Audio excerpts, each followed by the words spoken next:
Head over to miniaturemarket.com where they have thousands of board games at discounted prices, and you can sign up for product alerts.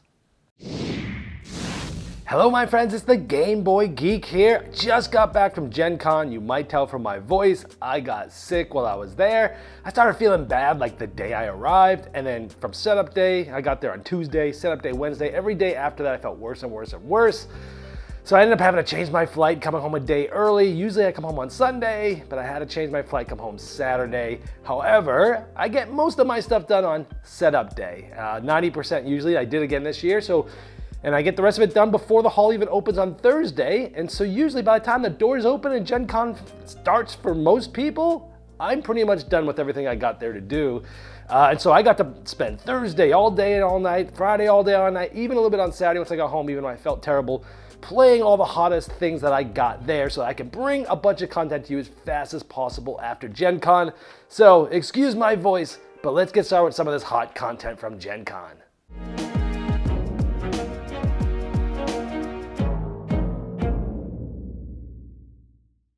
Now let's talk about Twilight Inscription. This got announced. Fantasy Flight is known for not announcing anything until Gen Con and then just popping up and surprising people with stuff. This time they actually announced Twilight Inscription a few days before Gen Con, which is a roll and write sort of in the Twilight Imperium universe. For those who don't know, Twilight Imperium is a humongous epic game that takes half the day to play, 6 or more hours. And so they're trying to put it in that universe, give it that feeling, but have it played in 90 minutes to 2 hours. This was the biggest thing that everyone was running to at Gen Con. I got in line before the doors opened, and I was able to get a copy. They only sold 50 per day. Everyone was running for this game. So let me show you how it's played, and I'll see you on the other side. At the beginning of the game, each player is going to get one of these factions, which has some amazing artwork, gives you how to set certain things up, and you get an ability by default, and then there'll be other abilities that you'll be able to unlock throughout the game. And there's a total of 24 of these in the game. And here's a look at a few more. Now here's a look at 8 more, and I'm not going to show you any more even though there are some left. This should give you a good idea of the artwork and some of the abilities. If you pause it, you can read some of those. Each player will get 4 boards: Navigation, Expansion, Warfare, Industry. They have 2 sides. B is all the same, meaning everyone's playing the same maps. All of them have an A side, and these are all asymmetrical. So if you flip all these over to A side, then each of your boards are slightly different from the other players, allowing all players to play asymmetrically or playing with the same boards. The game's played over multiple rounds, and the event deck goes from 1 to 5, and you'll simply shuffle each of the decks, and you'll have certain types of events each game here. Like, for example, a lot of them, there's 3 main types of events. One of them, strategy. This essentially will have you select an active sheet and use these 2 actions on that sheet. And that's one of the clever differences in this game, is that you decide what your active sheet is based upon what you saw in that event. Now each sheet has different things you can do depending on the actions taken. Our event card had 2 of these, which allows us to claim 1 explored system, but we get to do that twice because there are 2 of them. If it was one of those 2 icons, we would be able to explore adjacent systems. Exploring them are actually like drawing lines. You start with your home circled and some lines here. If we were exploring, we would draw a line maybe from here or here or here, but we get to claim 2 of them, which means you get to circle 2 of these 3. Now one thing is the markers in this are these really cool metallic sort of chalk type markers. And they do dry well. They don't smudge once they've dried after 10 seconds or so.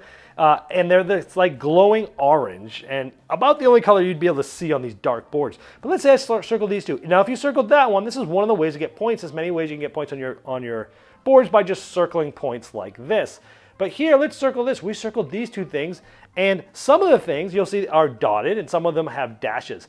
If it's dotted like these allow you to use them immediately. Now those types of things are different types of resources, and you'll be able to track them on your industry board, always going left to right. So this was the one, so we crossed it out. And as you go left to right, you're going to get to parts where you're going to be getting more points and more points and more points, working down tracks.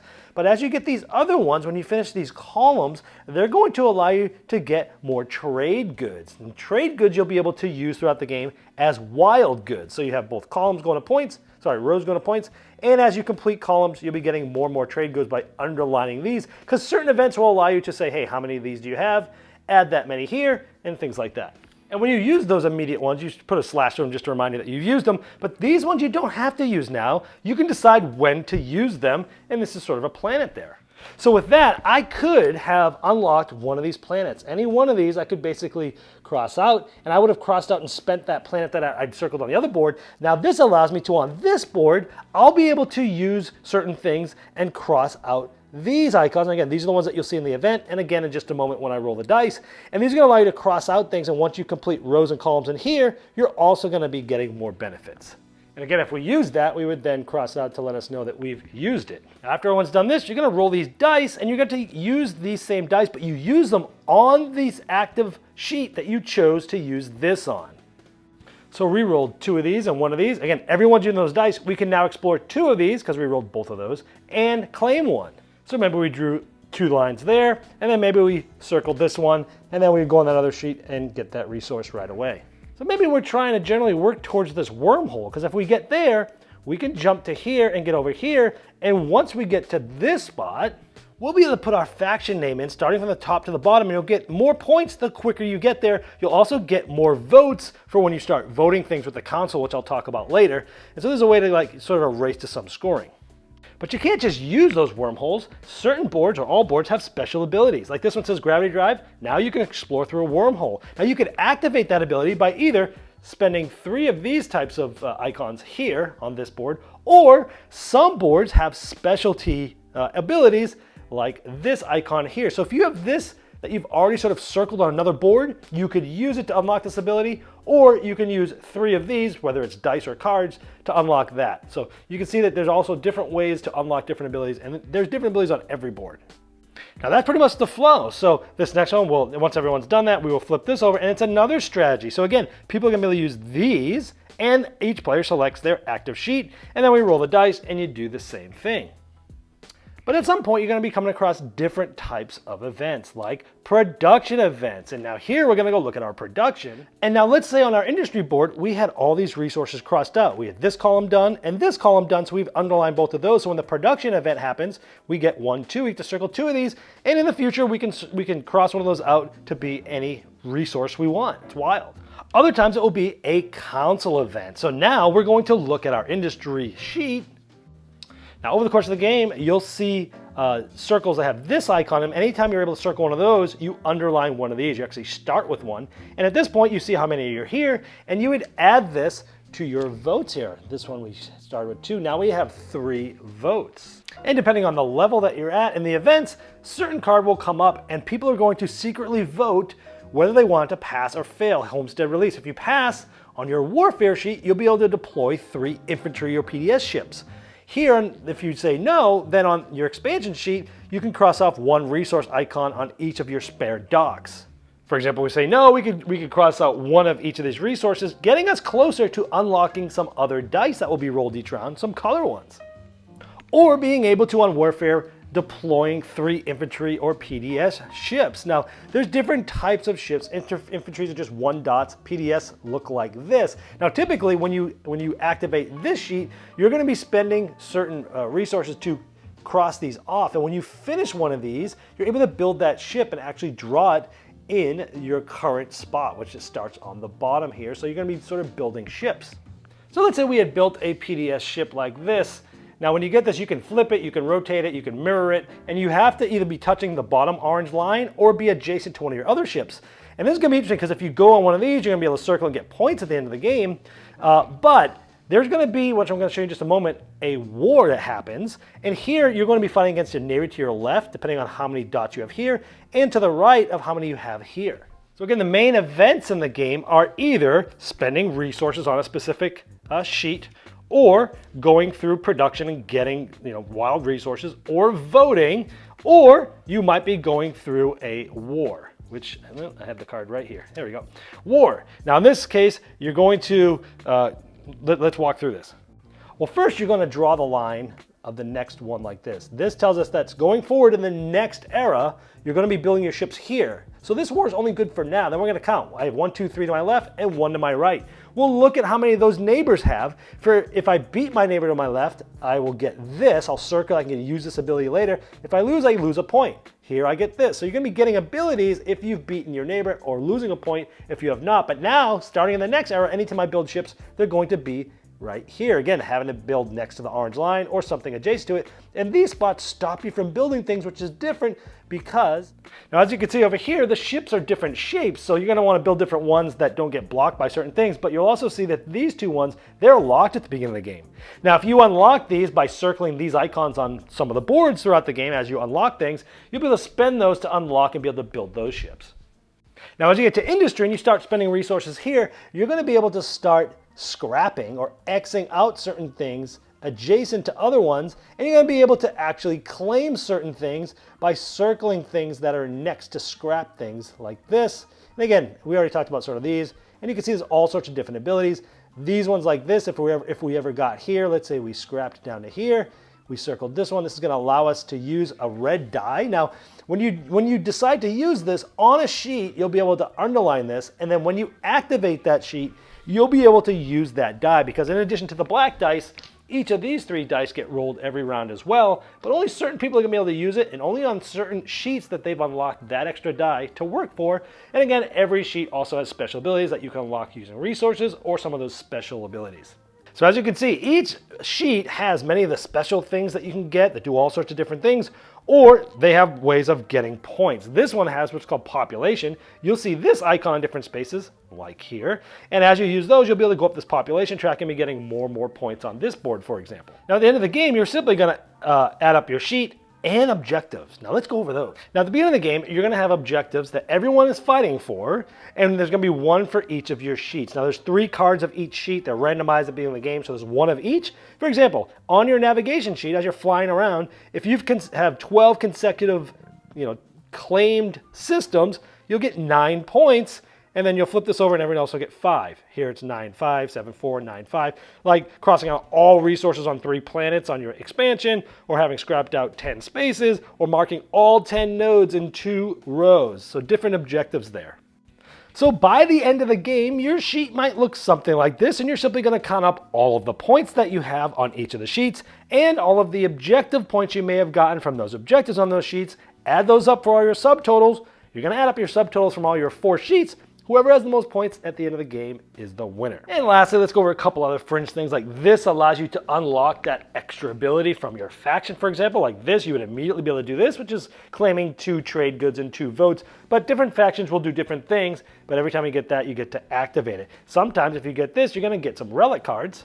Now you'll only draw one of them, but this will give you a little cross section where you'll get points, but you'll also get abilities like play immediately. For each planet you have unlocked, deploy one of your PDS ships, then unlock 3 planets on expansion. Or maybe play immediately and cross out 1 unclaimed asset on each planet expansion to unlock 2 technologies. So they do all sorts of different things. And some of those are activated at certain times, like you could play this after relic dice are rolled, or you could play this when expansion becomes active and things like that. All right, so let me first mention that I like roll and writes. I'm kind of burnt out on them, but I feel like roll and writes have a place in the marketplace. For me, I go to roll and write where I want something quick and easy, something that's very portable. I can put in my backpack, maybe even carry it in my pocket, something that's easy to teach to people. I can play or at the restaurant, just filler game. And I like them to be, like that. I want them to be pretty streamlined, pretty easy. I don't mind them when they get a little bit more crunchy, but then, over recent years, some heavier ones have come out, like Hadrian's Wall. I actually did the official rule school from the publisher for Hadrian's Wall. Very heavy. That's probably the heaviest roll and write out there. And this one is in that realm of heaviness, but it's like, from like my first looking at this, I'm like, this is everything I don't want a roll and write to be. It's long and complicated. It's like a conundrum for me. But let me tell you what I did like about the game. The art, oh my gosh, the art of the factions. They have a lot of the art from the game. I don't know if they actually used the exact art because I didn't have both copies right in front of me. But the art and on the factions, you flip through those and try to see which faction you want to be. The art just really draws you in here. It looks awesome. You're using 4 different boards and you're only selecting 1 to use each turn. So when the card comes out, it's an event, you've got different things to choose from. You're like, okay, now, if it was these 2 things, yeah, I'll probably go and use this board. If it was something else, I might use a different board because I'm close to doing something and I need that action. In each of the 4 boards, those dice do different things on those boards. I think that's cool, and you have to choose 1 to activate. Because you're not only going to activate that card, you're also going to be activating with the dice. So you've got some, a little bit of what you're going to do this turn, and you're not sure what else you're going to be able to do. I like that you need to decide what you're going to do and what you're going to work on the 4 different boards.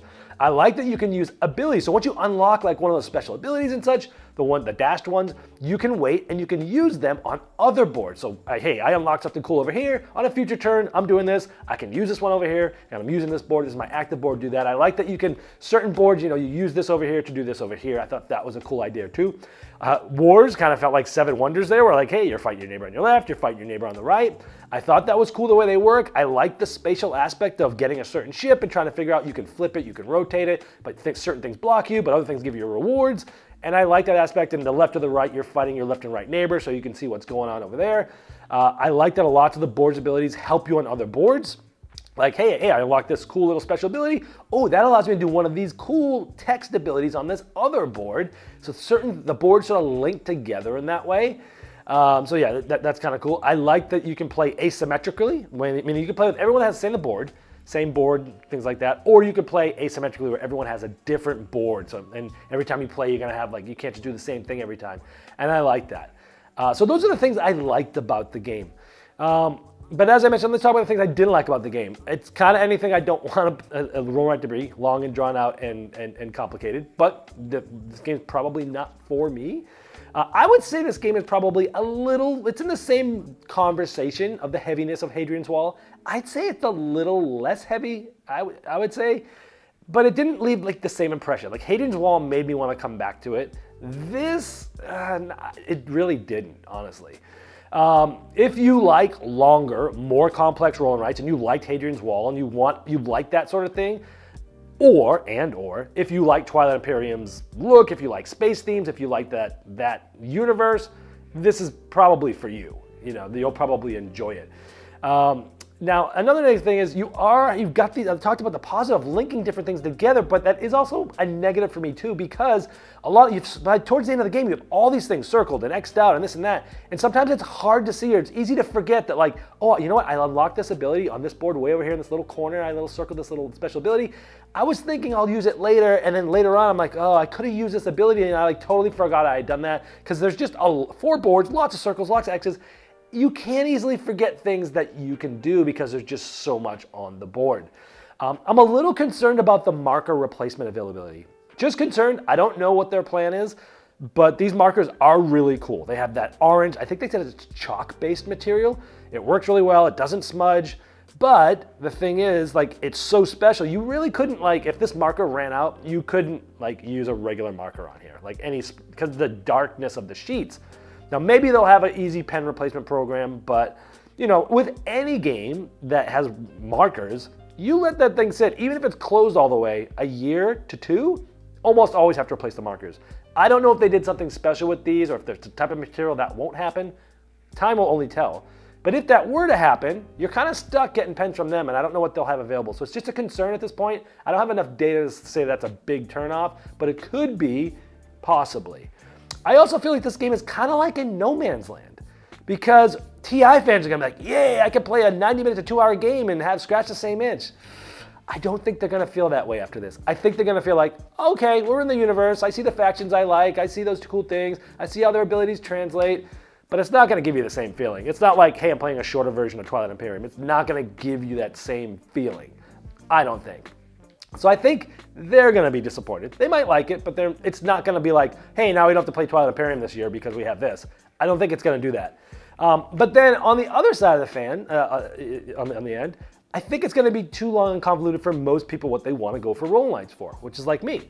So there was plenty I liked about it. There's also plenty I didn't like about it. But after this, hopefully you'll know if this one's for you, Twilight Inscription. Game Toppers not only transforms your existing table to a high-quality gaming solution, they now offer full leg kits and dining cover solutions for the full table application.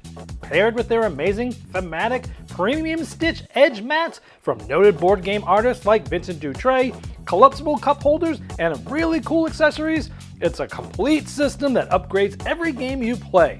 Go to GameToppersLLC.com or click the link below to late pledge for their latest Game Topper 3.5 Kickstarter campaign.